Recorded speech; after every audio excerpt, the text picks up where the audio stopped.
Hi, everyone. Thank you very much for joining. I see that more people are still tuning in, so we are going to wait another minute or two.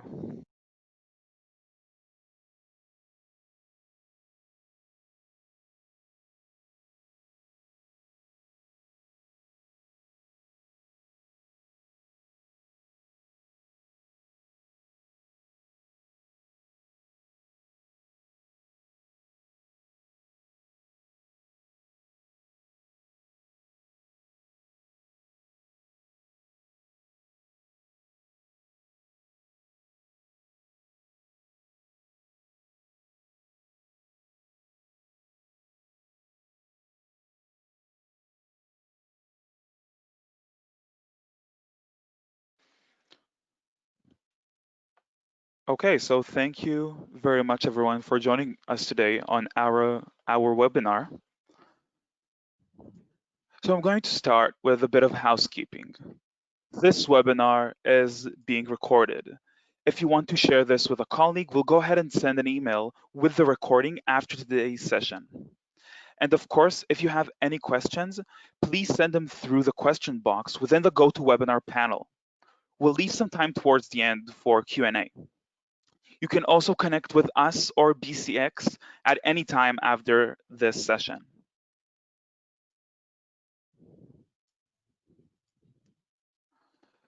In regards to the agenda of today's webinar, we'll start with a short introduction, followed by Daniel's overview of BCX and the way their service can benefit your organization. After that, we'll dive right into today's topic, Office 365 adoption, the importance, the challenges, and what actions we need to take to increase it. As I said at the end, we'll be doing a Q&A, so feel free to send your questions throughout the course of the presentation. So a bit of introduction about Cardiolog. We provide analytics and engagement solutions for Office 365. We started about 15 years ago with SharePoint on-prem, and we grew with Microsoft into the cloud, and now we provide analytics for the entire Office 365 suite, including all versions of SharePoint. We serve customers globally with customers from every continent and from every vertical, so it doesn't matter if it's finance or education or government, we do it all. And it doesn't matter the size, whether it's a few hundred employees all the way up to more than 100,000, we can take care of large amounts of traffic with ease.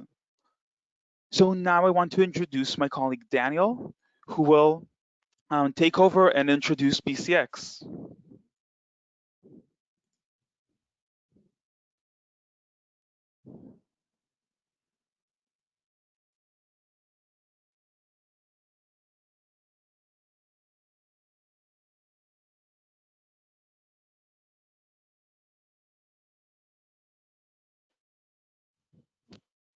Daniel, I think that you might be speaking on mute.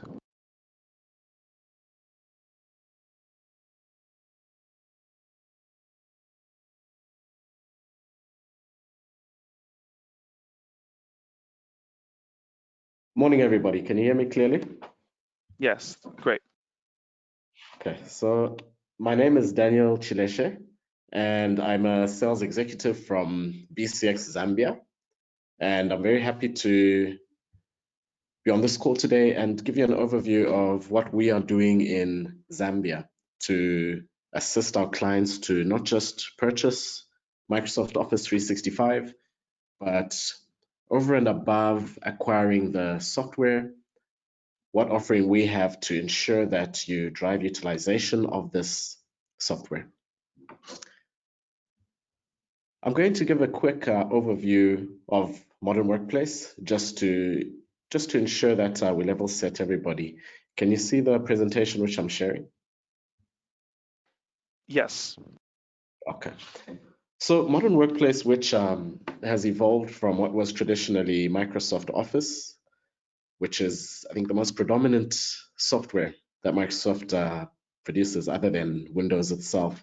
This has been a productivity tool for many years and has served many of our clients from basic document creation work to more productivity tasks such as email, and where we are right now to a cloud service which can be accessed from multiple devices, from multiple locations to drive collaboration and content creation. Right now, many of us have been impacted by lockdown as a result of COVID-19. However, we still find ourselves needing to find ways to keep in touch with our colleagues and be able to be productive with all the work that we do. And Microsoft 365 gives our clients that ability to use those proprietary Office 365 applications that you have grown to love, such as Microsoft Excel, Microsoft Word, Microsoft Outlook.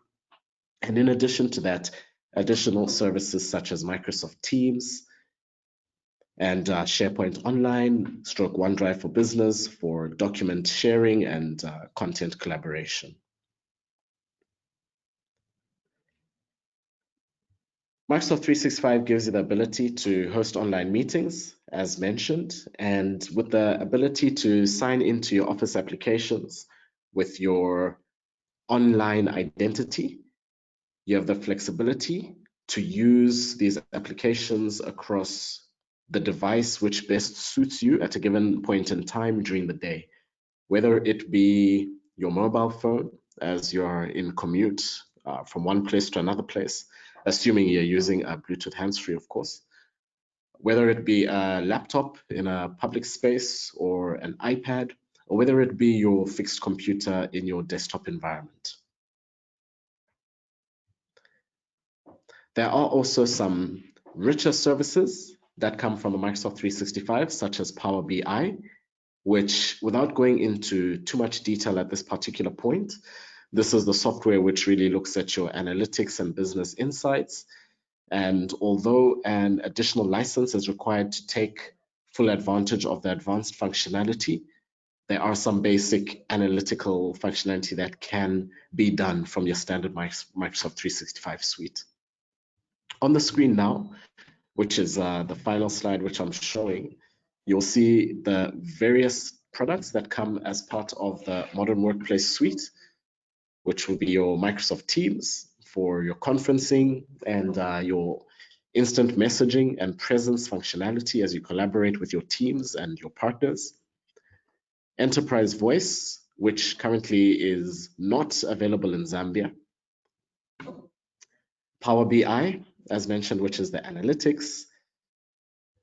Advanced threat protection, content and knowledge management, mobile and device management, and advanced information protection are part of the security suite, which traditionally came under what was known as EMS, Enterprise Mobility Suite, but now part of the broader Microsoft 365 suite.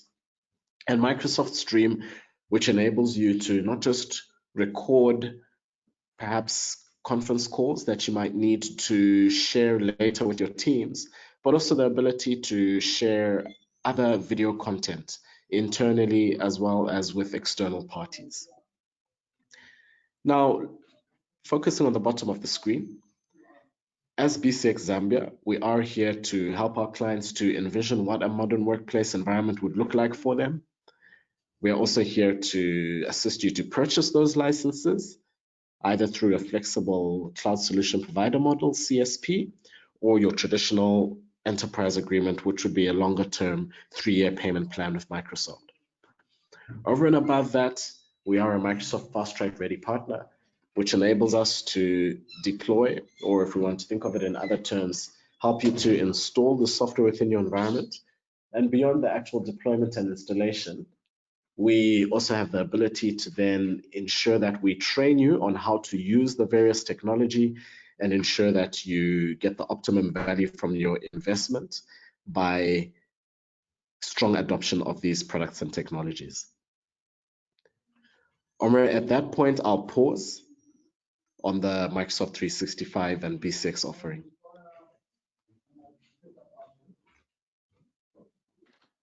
Okay, thank you very much, Daniel. That was very, very interesting. So let me go ahead and dive right into today's topic, Office 365 Adoption. It's been said before, but we'll say it again. You can only manage what you can measure. It's very common that organizations don't have concrete understanding of what's going on with their Office 365 environment, which makes the adoption process much more challenging. Most organizations focus on the platforms themselves, adding new features, creating new content, and it's all important and wonderful. But we don't know if the end users are actually using any of these features. Do we know which content is most popular? Can we identify which content is not being used or accessed at all? So, why do we need analytics to help with Office 365 adoption? The key is that we can only manage what we measure, as I said. If we don't know what's going on in SharePoint or Teams, for example, we're going to see some of these challenges like lack of training, wasting storage space because we're using old, outdated documents, and struggling to encourage users to adopt to any new features that we have. By leveraging analytics, we are aware of how people are using the portal before we start the adoption process, and with it, we can set up a plan.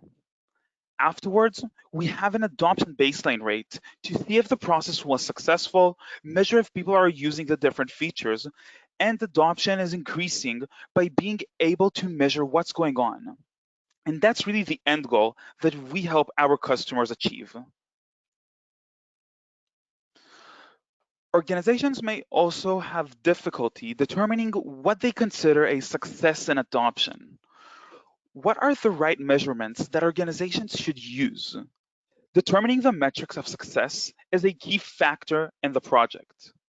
Based on these KPIs, an organization can schedule a whole process and react to changes, assess where they are compared to where they want to be, and what actions they should take to achieve their goal.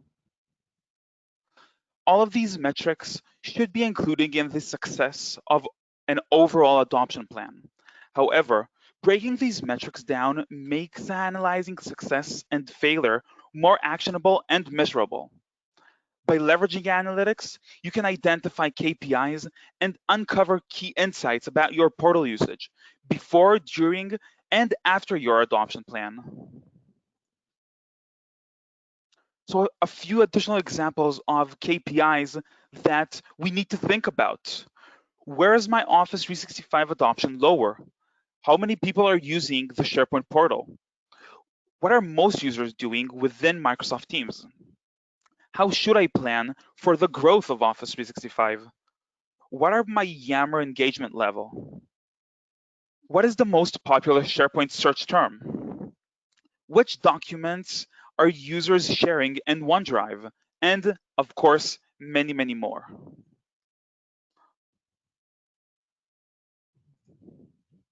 So before I dive into the demonstration itself, the metrics and how we can take action with them, let me just summarize this part. We try and help our customers to shed some light on all of these questions, understanding how people use the platform, what they like and dislike, and what actions you can take to improve the overall journey of your end users and the overall success of your platform. So let me now go ahead and dive right into the demonstration itself.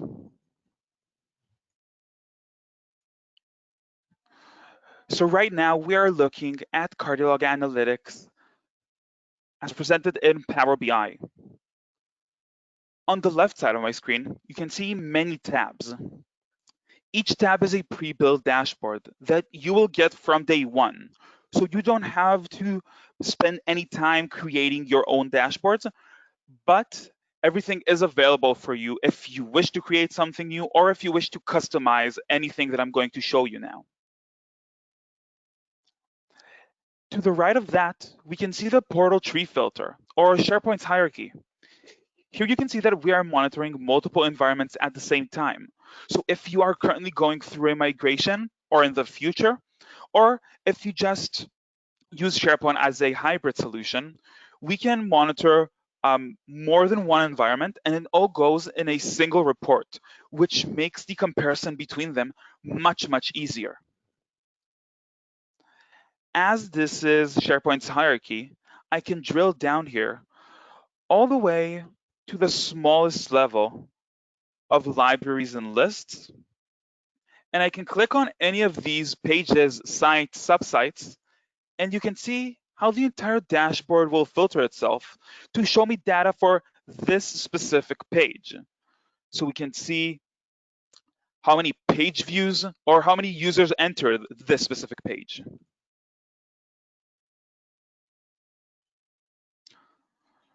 So this is one way to filter the data through the different pages and sites.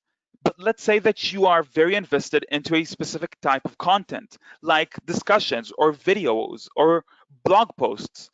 So for that, we have the upper tabs, as you can see here. And again, I can click on any specific content type, and the dashboard will show me the data for this specific content.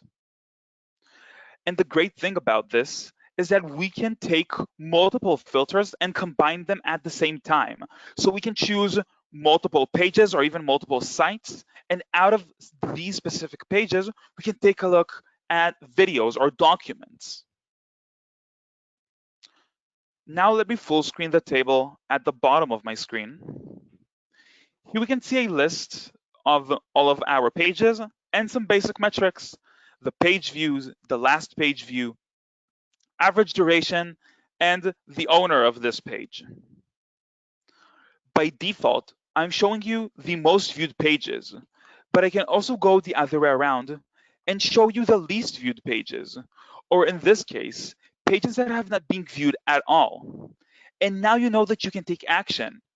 Maybe archive irrelevant old pages and save storage units, or maybe you'll find out here that a new HR site that you just spent 3 months deploying is not being accessed at all. And now you can take action and surface it.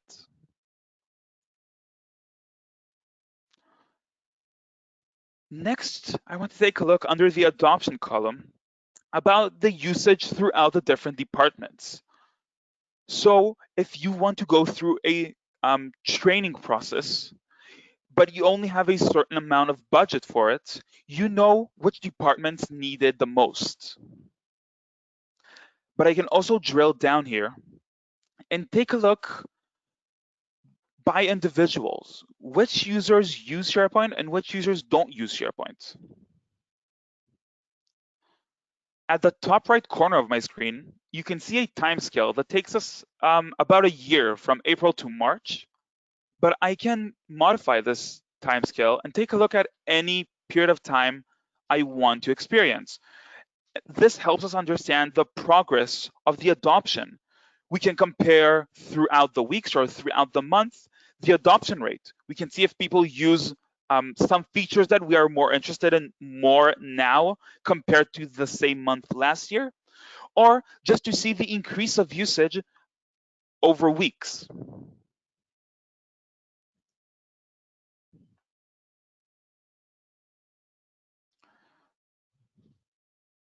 So in this first dashboard, we saw some basic metrics like page view, timing, and users. But we also want to jump in some in-depth metrics, understanding the whole story of how people use SharePoint or Office 365. So here we can see some in-depth metrics like the average depth of visit or the single page visit rate. If the single page visit rate is very high, we can understand that many people don't understand how or why they should use SharePoint because they only enter it when someone else sends them a link. So they enter this link and then they leave immediately after.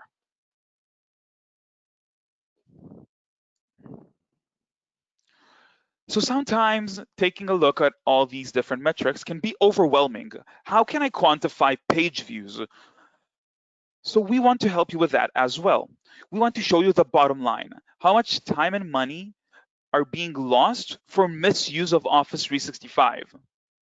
So on the left side of my page, you can see different attributes that you can modify according to your organization, whether it's the average salary, the cost of storage, or even the cost of licenses. And now we can see how much money is being wasted for different reasons. Maybe slow pages, maybe we have some pages that are too heavy, and now it takes a couple of seconds for each of them to load. It's not something that we tend to think about, but if it happens over and over again with hundreds or thousands of users, this can really add up. Or we can also take a look at unused media content. We have some customers that were very invested in creating different training videos, but they don't know if these videos are actually being viewed. And this can be a real waste because they put a lot of time and money into this.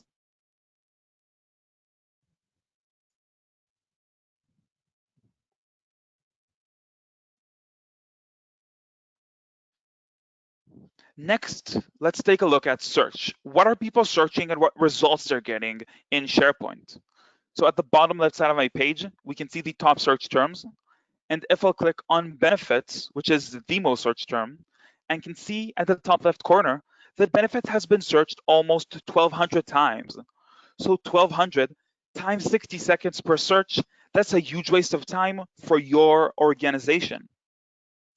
But the metric that actually worries me is the one at the top middle side of my page that shows us that only about half of the people who searched benefits clicked on any of the results, which means that half of them had to go and waste even more time searching for the answer elsewhere.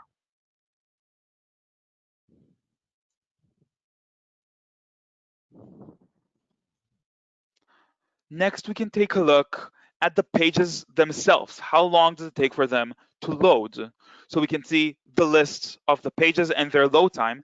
And now you know where you need to take action, which pages need to be modified, more becoming more user friendly, or which areas you need to put more investment in the technology. So we can see here the portal responsiveness, see the load time through different browsers or different devices, and even by geography, whether it's city, country, different departments.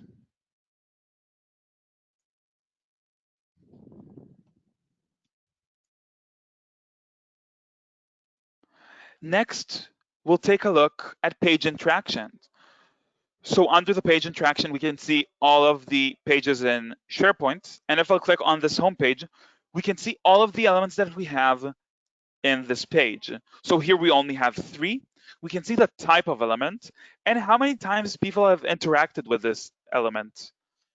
This is very crucial because so far we've only discussed if people enter pages or if they search something, but now we understand what people do on each of the pages that they land on.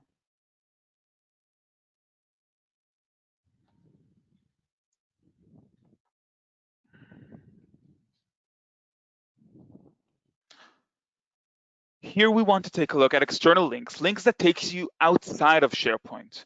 Many of our customers are subscribed to different resources that they think will benefit their end users, but they don't know if any of these resources are actually being used. So again, we can see all of the pages and the external links within them, which ones are most used and which ones are barely used at all. And now again, you can take action. Maybe unsubscribe from irrelevant resources or surface those that you think will actually benefit your end users. We can even take a look at video analytics, understanding what videos people are watching, how much of the video they have been watching. Again, we can understand what your end users are interested in. Maybe there's a super popular video, but people only watch the first third of it, which means that you either put a lot of time on the other 2/3, or maybe it's just too long. And now that you know this, you can prepare yourself for future videos, understanding what type of videos your end users are interested in and what productions you want to take. So now I also want to dive into other platforms in SharePoint. So we'll go ahead and start with Yammer Analytics. So here in the first dashboard of Yammer, we can see some basic metrics. We can see how many contributors and participants we have through time. We can see at the top of my screen the Yammer groups, and we can filter it through the different departments to get an understanding of who uses Yammer and how. But we do want to dive in the actual usage. So here in this table, we can see all of the basic metrics that we need. We can see all of the Yammer groups, how many members, how many messages have been created, how many conversations with no response we have. Here we can see that all of them are very high, around 50%, which means that people are either creating content that no one's interested in, or that other people don't understand how to respond or why.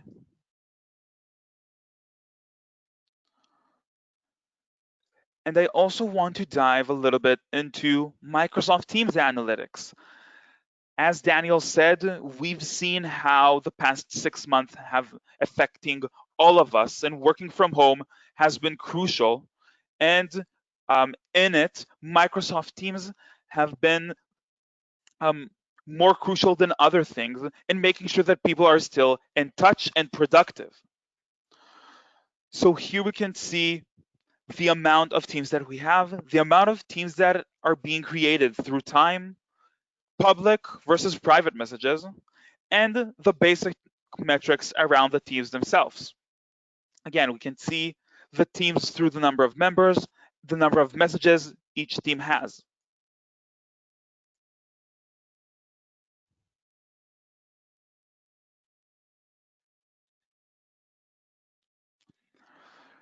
So here we can also see that we can filter this through different attributes, whether it's office department, but it can be anything else, location, job title. We can see the number of active versus inactive users through the month. Again, this is very crucial in understanding the progress of our adoption. We can see that we started very low with about a third of the people actually using Microsoft Teams. And after February, maybe we had a big training session. We see that it jumped all the way to 2/3 or even 3/4. And we can see the progress all the way through. And as always with adoption, this is an ongoing process. It's not like something that once we hit that 3/4 mark, we can just rest and stop the efforts. We always want to introduce new features. We want to see that people still use um, some features that will help them, or sometimes the training fades away. We learn something and we forget.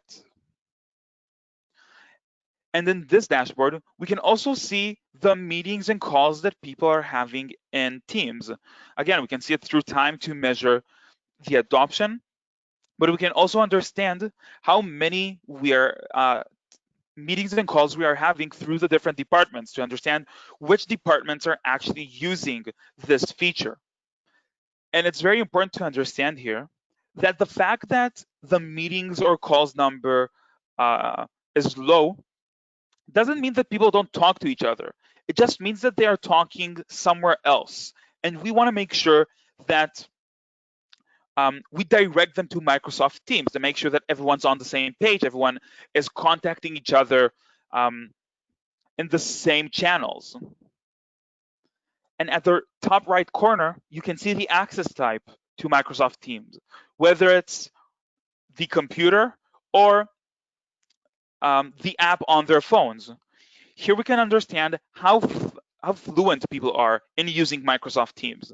Because if they don't have the app at all, maybe they don't know how to install it, how to use it, or why.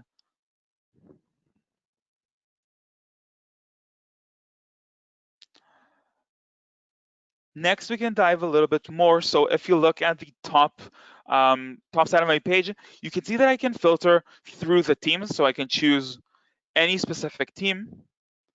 But when we are talking about larger teams like this one that has almost 900 users, it's very hard to understand by looking at the team itself. We want to take a look at the channel where most of the action will happen. So we can choose a channel and take a look within it how people use it. We can see the number of messages between channels, between teams, the number of meetings and calls people had, and the top contributors and the top threads within each team and within each channel. But let me dive a little bit into that. So when we are talking about the most influential users, there are several things we want to understand. So at the top table, we can see all of the users and how many threads they started, how many channels messages they have, and everything else you see on my screen right now. Here we can understand that maybe a handful of people are creating the entire content for everyone, which means that everyone else either don't know how to do it or they're maybe too embarrassed to do it. There are multiple reasons for that. But now that we know that it's something that is happening, we need to assess where our end users stand on this and we need to take action to improve it. And the great thing about this is that you can determine by yourself which users are most influential. Is it by most threads started, or maybe we want to see how many people have received likes, which means that the content that they created is very popular. Maybe we want to see the amount of channel messages, which means that they are very active among their closest colleagues. And at the bottom, we can see the member interactions with each other. If you look at the bottom left side of my page, you can see that I can filter it through different interactions. Maybe if it's a like, a message, or any other reaction. And we want to see the patterns of people talking to each other, not necessarily going into their privacy.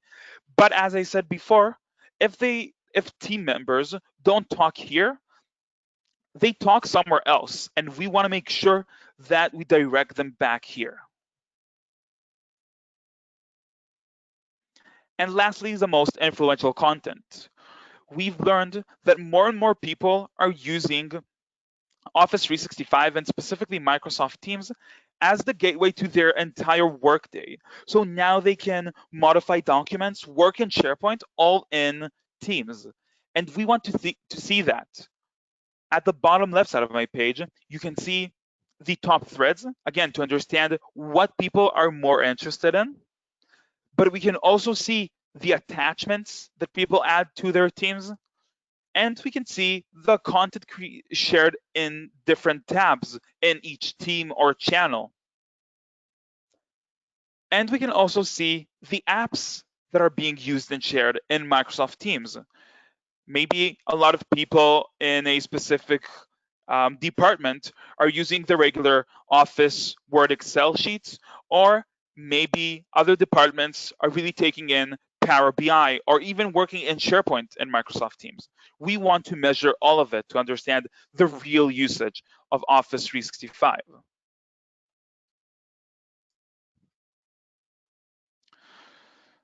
So we've learned over the years that sometimes the numbers and metrics are just not enough. We want to engage with the end users, and it's a very crucial part. So let me elaborate on this a little bit. We've seen how difficult it is for end users to accept new technology. Doesn't matter if you accepted it a year ago, for them it might still be new. And most of the time, they'll be reluctant to use it. Most people are very familiar with their old version of SharePoint, or maybe they are still emailing each other, and it's very hard to adopt to a new version of something. So, putting up these new platforms and creating very amazing features that will for sure benefit the end users doesn't necessarily mean that they are using it. And if they are using it, doesn't mean that they are happy with it, doesn't mean that they really understand why they are sending messages in Teams and not sending emails, or why they should work on this document in Teams instead of OneDrive or just on their desktop. So We want to engage with them for several reasons. First of all, we want to make sure that that they feel like they are being heard. This will automatically make them more comfortable with changes. It will make them um, more susceptible to anything that you want to add, to communicating with you, to give a chance to something new. But we also want to take their experiences in considerations. Maybe there's a feature that we thought would be amazing, but after 3 months, we'll get a lot of responses from them that they don't like it or that it's very unorganized and we need to rearrange it. So most organizations, what they do is that every once in a while, every week, every month, they'll send a generic email to everyone in the organization asking them about a feature, a site, and rating it, or even searching in SharePoint. So most of the time, these emails are being sent automatically to the archives because people either don't remember anymore if they only used it, 3 weeks ago. How can I remember how was it using this feature or watching this video? And sometimes because everyone is getting this email, maybe I didn't even maybe I didn't even see this video that you're asking about, and this question is suddenly on my screen. So not only are we not getting responses from the end users, we are getting inaccurate responses if we do. So let me introduce you to the solution that will help you exactly with that. Cardiolog Engage helps you take the data that you just saw and take action with it. Whether it's promoting a page in SharePoint, telling people about a new feature in Office 365, or just having a survey and asking them for a question. And the great thing about this is that everything is super precise. You can choose the people that receive it by their actions and not by their title, and you can make sure that they get it when it's most relevant. But let me show you how you can actually create your own campaign from scratch using this tool.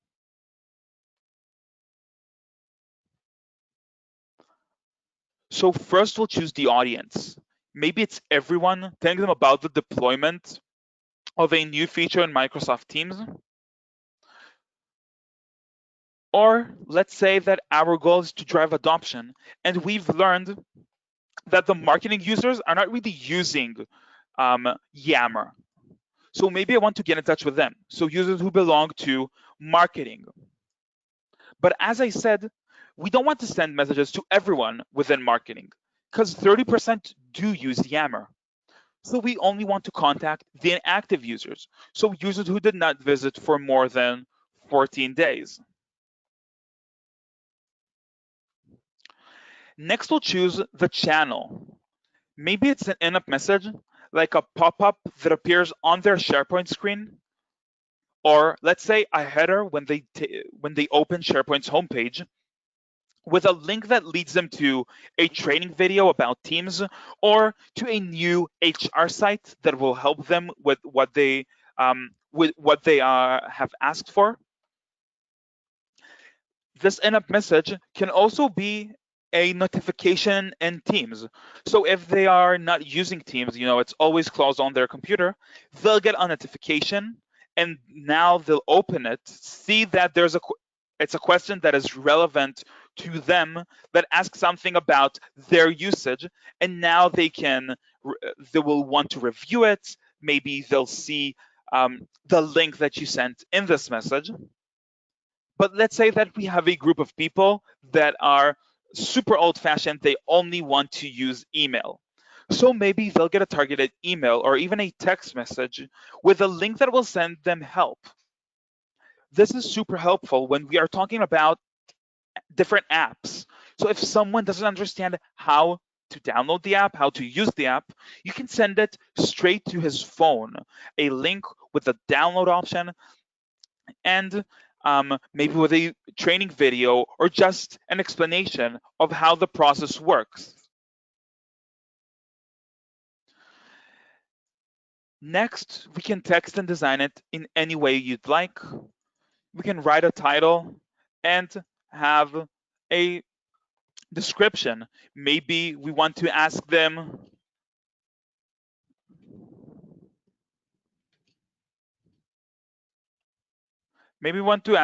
how's a new HR site, for example. We can change it also to any question we want. And now the call to action, which is the most important part. Maybe we want them to rate a new feature in Office 365. Maybe we want them to rate the new HR site, or we have different ways for that. Or maybe we just want to have a survey, ask them question and receive their full experiences with the new platform. And the great thing about this is that every campaign can be a multi-layered campaign. And let me give you an example with an organization event. So let's say that you have an event for the organization and you want to send it to everyone. So now you'll ask them, of course, to RSVP. So all the people that clicked maybe will get another message in 2 or 3 days asking them to confirm. And all the people that clicked yes will get a text message the day before the event with a reminder and some details about it. And of course, this is just an example, but you can take it for everything. Let's say that you want someone's opinion on a new feature, and everyone who ranks it a 3 will get another message in a month um, asking them, have we improved? Is this better now? Or do you understand more about this feature? And to complement this, of course, we want a good trigger.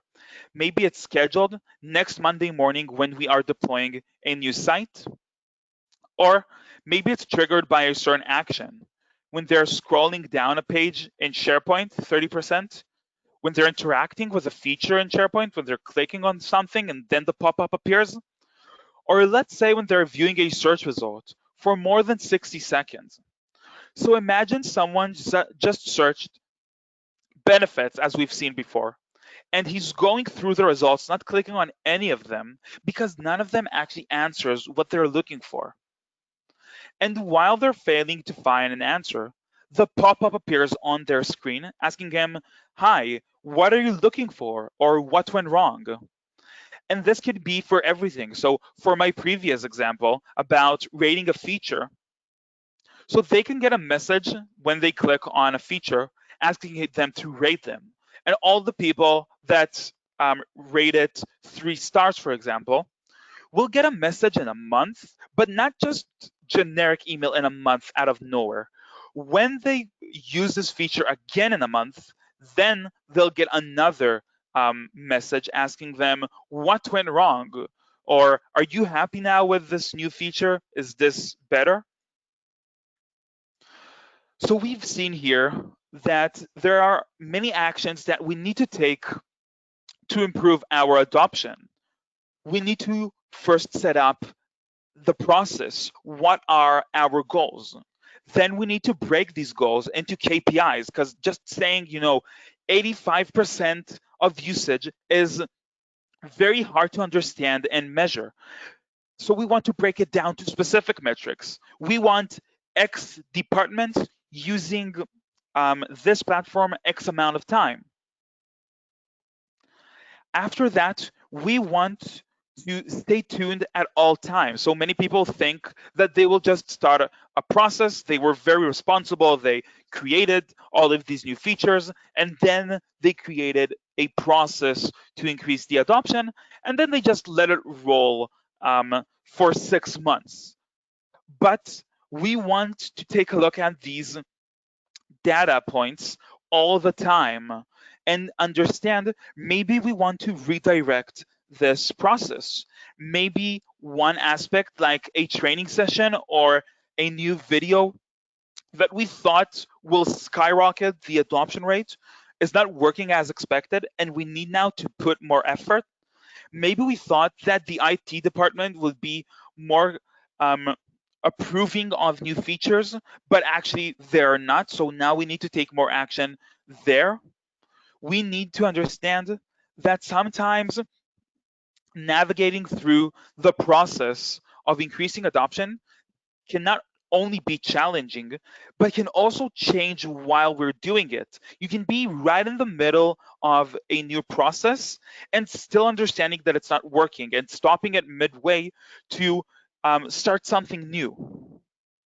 And we've seen how our customers have been able to take all the data that you saw and take action with it to drive adoption, to stay tuned on their process and understanding what people are interested in and how they wish to move forward with their portal. So, thank you very much, everyone, for tuning in. I really appreciate it. I see that we have some time for Q&A, so please, if you have any questions, please let me know.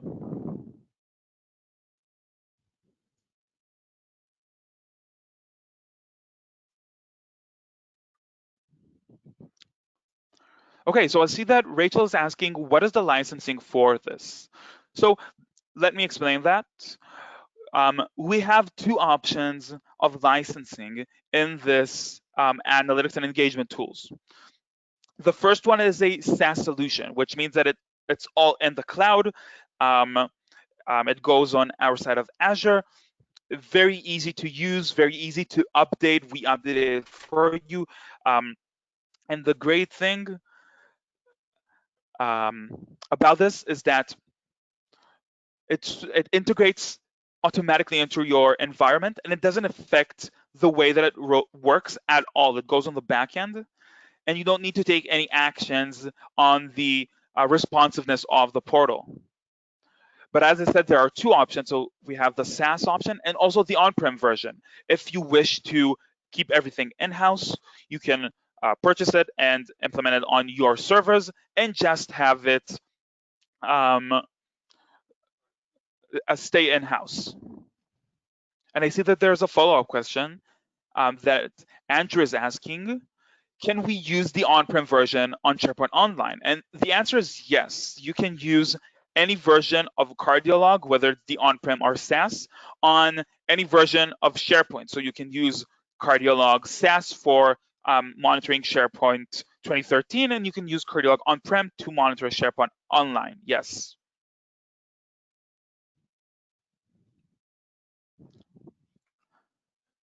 Okay, so I see that there are no further questions. So first of all, thank you very much, everyone, for tuning in. We will send the video of this um, session, and then you can share it with your colleagues or review it again. And I'm happy to extend an invitation to a private session to review your own personal platform to understand how we might help you or what progress you should take to improve the platform. So again, I really appreciate your time, everyone. Thank you for tuning in. And of course, thank you for Daniel for his time and for taking us through Microsoft Office 365. Thank you very much, everyone. Have a great day.